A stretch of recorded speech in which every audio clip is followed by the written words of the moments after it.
3, 2, 1.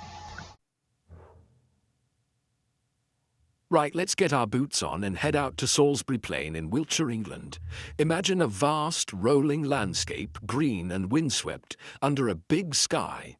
And right there in the middle of it all is something extraordinary. It's a circle of massive, upright stones that seem to have been placed there by giants. This is Stonehenge, one of the most famous and mysterious prehistoric monuments in the entire world. It's not just a random jumble of rocks. It's a carefully designed structure that has stood for thousands of years, long before the Romans arrived, before even the pyramids of Egypt were finished. It's a powerful, silent witness to a past we can barely comprehend. A time without written records, without metal tools, a time of pure human ingenuity and determination. When you stand there, you can't help but feel a sense of awe. Some of these stones are colossal, weighing as much as several double-decker buses. They've been shaped, transported, and lifted into place by people who had nothing but their own strength, their wits, and maybe some rope and wood. These aren't just any old rocks either. They're of two main types: the larger sarsen stones, which are a type of local sandstone, and the smaller bluestones, which are incredibly special. We know these smaller stones were brought from a very, very long way away. Just thinking about that journey makes the hairs on the back of your neck stand up. It tells you immediately that this place was incredibly important to the people who built it. The structure itself is complex. There's an outer circle of those huge sarsen stones, many with great lintels or horizontal stones placed on top of them, creating a ring in the sky. Inside that, there's a smaller circle of those mysterious bluestones. And at the very heart of the monument is a horseshoe arrangement of even bigger sarsens called trilithons. That's two uprights with a lintel on top. It's all enclosed by a circular ditch and bank, which is actually the oldest part of the site. It's a masterpiece of ancient engineering, and every time I visit, I find myself asking the same questions. Who built this? How did they do it? And most importantly, why? For centuries, people have been trying to solve the puzzle of Stonehenge. It's a detective story written in stone, earth, and bone. Historians, archaeologists, astronomers, and even mystics have all had a go at cracking its code. Was it a temple for sun worship? A burial ground for kings and queens? A giant astronomical calendar to predict eclipses and mark the changing seasons? Or was it something else entirely? A place of healing, or a symbol of unity for the tribes of ancient Britain? The truth is, it might have been all of these things at once. The mystery is what makes it so utterly compelling, drawing us back time and time again to wander among its silent stones. Now, let's talk about the sheer effort involved. Building Stonehenge wasn't a weekend project. It was a monumental undertaking that spanned generations, perhaps over 1,500 years in different phases. We have to get our heads around the fact that these builders had no machinery, no engines, no cranes. Everything was done with muscle, sweat, and brain power. Let's start with the sarsen stones, the big lads.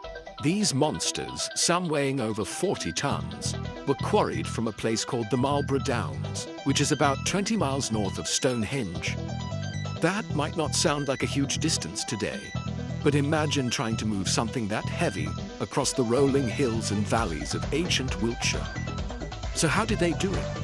The best guess is that they used a combination of brute force and clever tricks.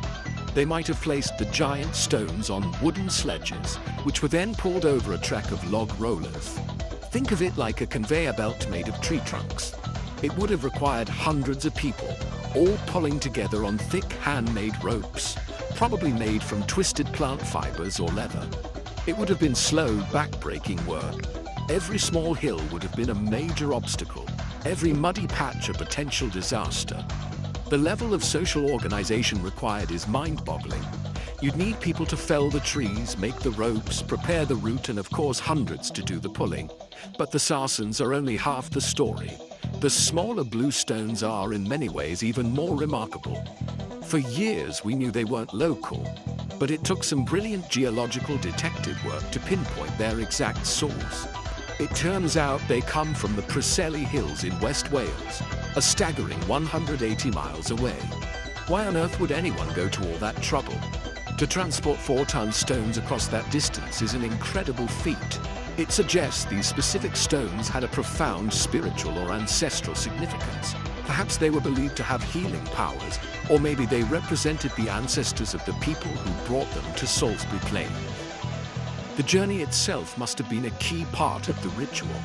The journey from Wales would have been even more complicated than the Sarsen haul. It's likely they used a combination of land and water transport. They might have dragged the stones on sledges down to the coast, loaded them onto huge rafts or boats, and then navigated the treacherous Bristol Channel. After that, they would have had to haul them over land again to their final destination. This wasn't just a building project, it was a pilgrimage of epic proportions. It shows a level of commitment and a shared belief system that is truly humbling. These people were not just building a monument, they were physically moving a piece of their ancestral homeland to create a new, powerful center. Once the stones arrived on site, the real challenge began, getting them upright and putting the heavy lintels on top. This is where the prehistoric engineers really showed their genius. Let's look at getting one of the massive sarsens into its socket. The first step was to dig a huge hole. One side of the hole would have been a sheer vertical drop, while the other side was a gentle slope, almost like a ramp. The team would then haul and lever the base of the stone towards the hole until it tipped over the edge and slid down the ramp, with the bottom of the stone crashing into the vertical face. A lot of luck and judgment would be needed to get that right first time. With the stone now resting in the hole at a steep angle, the hard work of raising it began. They would have attached long ropes to the top of the stone, and hundreds of people would have pulled with all their might. To help the process, they probably built a timber A-frame on the other side to act as a lever. As the stone was slowly heaved into a vertical position, people would have frantically packed the hole with rubble, earth, and smaller stones, ramming it all down to make sure the giant sarsen was held fast and wouldn't topple over. It was dangerous, precise work, and it must have been an incredible sight. A moment of huge celebration when the stone finally stood tall against the sky. But what about those lintels? How did they lift stones weighing several tons up to 13 feet in the air and place them so carefully across the tops of the uprights? The most likely theory is that they built enormous timber platforms or scaffolding around the uprights. They could have also built a huge earthen ramp, slowly dragging the lintel up the slope until it was level with the top of the sarsens. Then, they would have had to carefully maneuver it sideways into position. This required incredible precision. The builders even carved joints into the stones, similar to what a carpenter does with wood, to lock the lintels in place. Look closely at the stones, and you'll see these clever woodworking joints. The uprights have bumps on top, called tenons, which fit perfectly into hollows or mortises, carved into the underside of the lintels. This locked them together, making the structure far more stable. The curved lintels of the outer circle also have tongue and groove joints to slot them together end to end. This is astonishingly sophisticated for the Stone Age. It shows a deep understanding of engineering and a desire to build something that would last for eternity. These weren't just primitive people piling up rocks. They were master craftsmen and architects of the highest order. One of the most powerful and enduring ideas about Stonehenge is that it was a giant astronomical observatory, a sort of prehistoric computer for tracking the movements of the sun, moon, and stars. This isn't just a wild guess, it's based on some very clear evidence etched into the landscape. The entire monument is aligned with the movements of the sun. The most famous alignment is with the midsummer solstice, the longest day of the year. If you stand in the center of the circle on that day and look northeast along the main axis, you'll see the sun rise directly over a stone outside the main circle, known as the heel stone. It's a magical moment that still draws thousands of people every year. This wasn't just for show. For early farming communities, knowing the time of the solstices would have been critically important. The midsummer solstice marked the turning point of the year, a sign that the days would start getting shorter.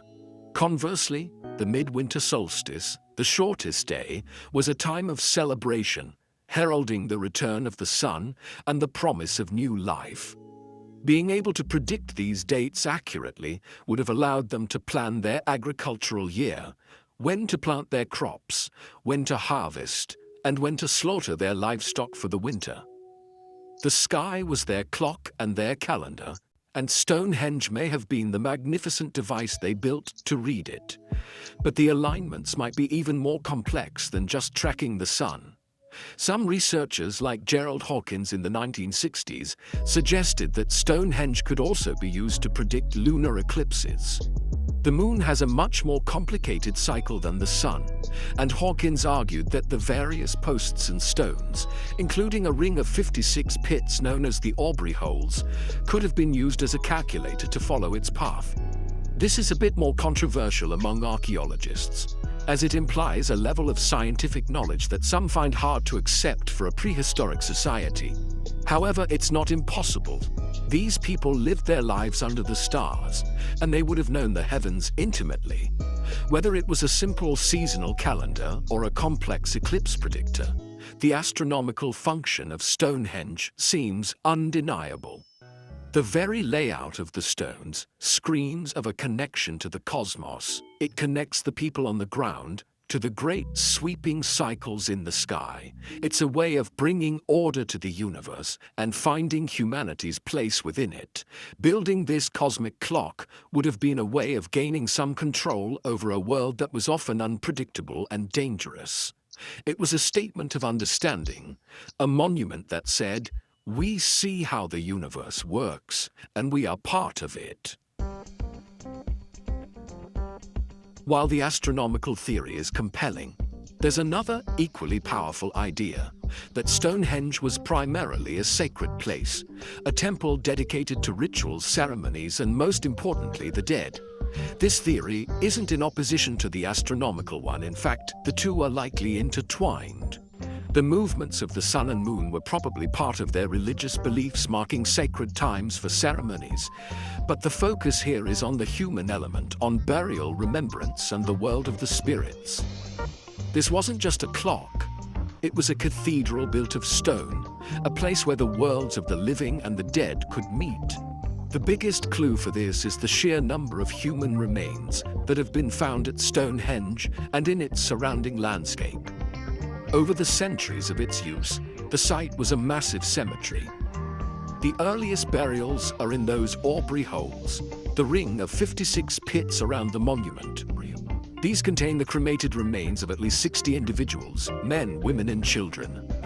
It seems that from its very beginning, Stonehenge was associated with the dead. Later, more burials were placed in the ditch and bank and among the stones themselves.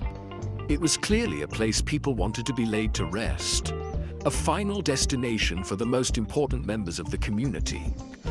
Professor Mike Parker Pearson has put forward a fascinating theory that links Stonehenge to another nearby monument at Durrington Walls, where a huge settlement was discovered. He suggests that Durrington Walls, a domain of the living built from wood, was connected by the River Avon to Stonehenge, the domain of the ancestors built from eternal stone. People would feast and celebrate at Durrington Walls and then travel down the river in ceremonial processions to Stonehenge to honor their dead. This idea of a journey from the world of the living to the world of the dead is very powerful and places Stonehenge at the heart of a much larger ritual landscape. So what kind of rituals took place here? We can only imagine, but they were likely linked to the solstices. Perhaps at midwinter, they held great feasts and ceremonies to honor the ancestors and to encourage the sun to return. The discovery of vast quantities of pig bones at nearby settlements, slaughtered at a specific time in winter, certainly points to massive midwinter gatherings. It might have been a place for solemn processions, for music, for chanting, and for making offerings to the gods or the spirits of the ancestors. It was a place charged with spiritual power, a place you would only approach with reverence and awe, the heart of their spiritual world. Every time a spade goes into the ground at Stonehenge, we learn something new. Archaeology is like a great conversation with the past, and the digs at Stonehenge have revealed some incredible secrets. We've moved beyond just looking at the stones themselves and are now piecing together a much richer picture of the people who built and used the monument. The evidence found in the soil, from tiny fragments of pottery to animal bones and human remains, tells a story that the stones alone cannot. These finds are the vital clues in our ongoing investigation into what this place was all about. As we've mentioned, the human remains are one of the most significant discoveries. Detailed scientific analysis of the cremated bones found in the Aubrey holes has given us a glimpse into who these people were. We know they were men and women, and even some children, from what appears to be an elite group or a ruling family. Isotope analysis, which looks at the chemical signatures in the bones, can tell us where a person grew up. Incredibly, some of the individuals buried at Stonehenge came from as far away as West Wales, the same place the Bluestones were from. This really strengthens the idea that the monument was built to unify different peoples, or that it was the final resting place for a dynasty with connections to that distant land. It's not just bones, either. We've found the tools they used. Antler picks, discarded by the thousand, were used to dig the enormous ditches and stone holes. We've also found hammerstones or mauls, which were big, rounded stones used to bash the sarcens into shape. You can still see the marks from this dressing work on the surfaces of the stones today. These simple organic tools are a direct physical link to the builders. Holding a 5,000-year-old antler pick that was last held by a Stonehenge worker is an incredible feeling. It collapses time and brings you face to face with the people who poured their lives into this project. Recent digs have also focused on the wider landscape. The discovery of that massive settlement at Durrington Walls, just a couple of miles away, has been a game changer. Archaeologists found the floors of dozens of small houses, complete with hearths and post holes. They also found a huge amount of pottery and animal bones, evidence of massive feasts. This was clearly where the builders and the festival goers lived. It helps us understand that Stonehenge wasn't an isolated monument. It was the ceremonial centerpiece of a thriving, bustling landscape full of people living, working, and celebrating. The earth around Stonehenge is just as important as the stones themselves. Let's delve a little deeper into this incredible connection with the sun. The solstices weren't just abstract dates on a calendar. They were profound, tangible events that governed the lives of prehistoric people. The summer solstice, around June 21st, is the longest day of the year, a moment of maximum light and life. The sun reaches its highest point in the sky, and nature is in full bloom. For ancient farming communities, this was a time of great power and probably great celebration, a festival of light. The alignment of Stonehenge to capture the sunrise on this day is so precise that it simply cannot be a coincidence. It was deliberately designed to frame this cosmic event. The builders created a grand entrance to the monument, a long earthwork path called the Avenue. On the morning of the summer solstice, the rising sun appears to travel directly down this path towards the heart of the circle. From the center, it rises majestically over the heelstone. Imagine the scene: hundreds, maybe thousands of people gathered in the pre-dawn chill, waiting, as the first rays of light hit the stone and flooded the circle. It must have felt like the gods themselves were present. It was a powerful affirmation of life and the continuity of the seasons, a moment that reaffirmed their place in the cosmos. But many archaeologists now believe the winter solstice, around December 21st, was actually more important to the people of Stonehenge. This is the shortest day of the year, a time of darkness and cold. It could have been a fearful time, wondering if the light and warmth would ever return. The key alignment for this event is with the sunset. If you stand within the circle and look towards the southwest, through the gap in the tallest trilithon, you will see the setting sun perfectly framed. This wasn't a symbol of an ending, but a promise of a beginning. It marked the moment the sun died, only to be reborn, with the days slowly starting to get longer again. This focus on the winter solstice is supported by the evidence of feasting we see at nearby Durrington Walls. The pig bones found there show that the animals were slaughtered at about 9 months of age, which would place the feast squarely in midwinter. It seems people traveled from all over Britain, bringing their animals with them, to gather for this huge festival. They would have feasted, celebrated, and then perhaps made a solemn procession to Stonehenge, to witness the rebirth of the sun, and to commune with their ancestors buried there.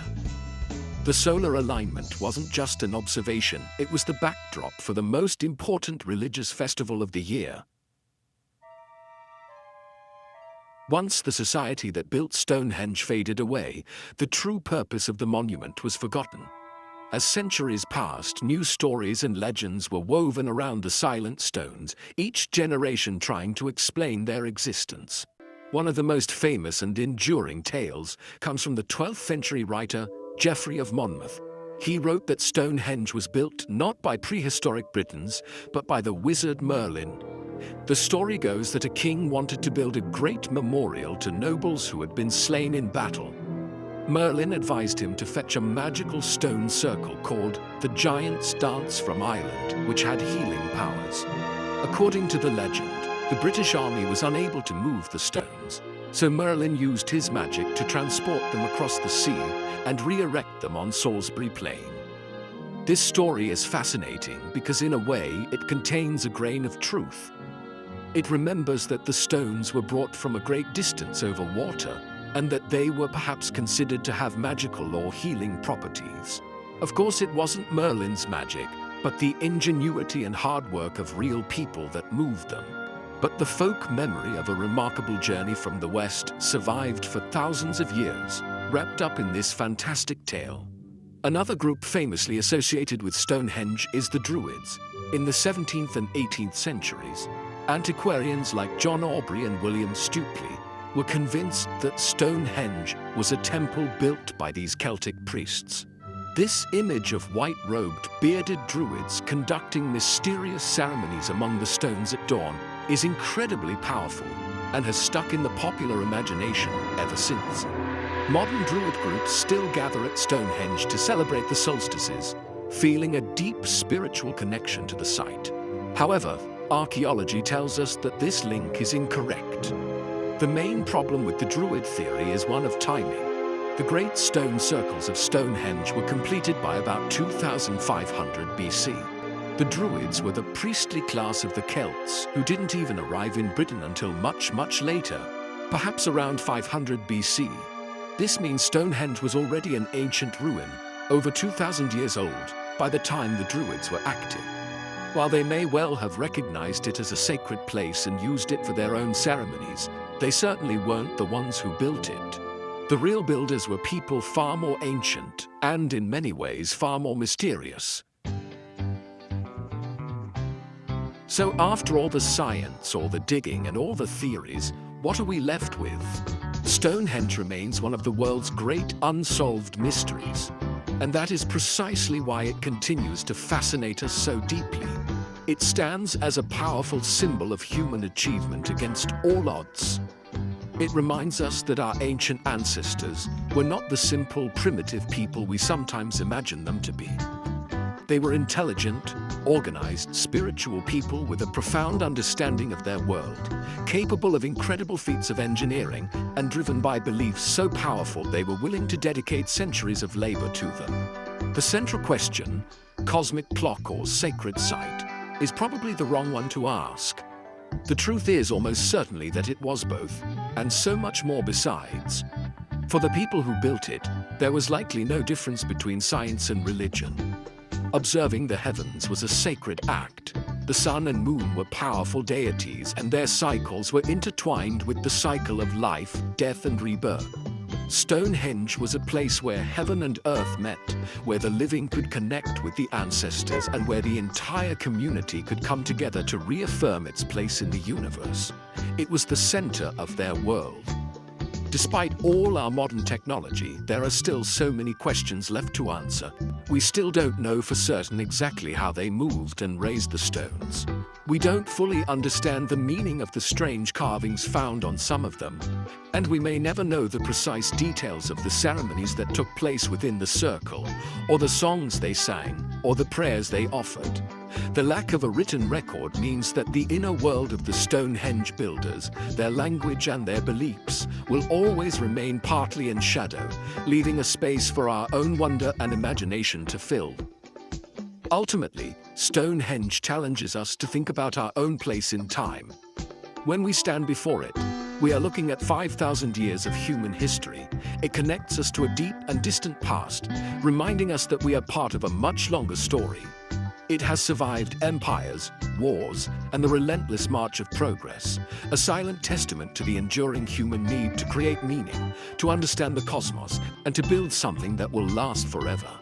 That is its true power, and that is why, generation after generation, we will keep coming back to Salisbury Plain to gaze upon those magnificent stones and to wonder.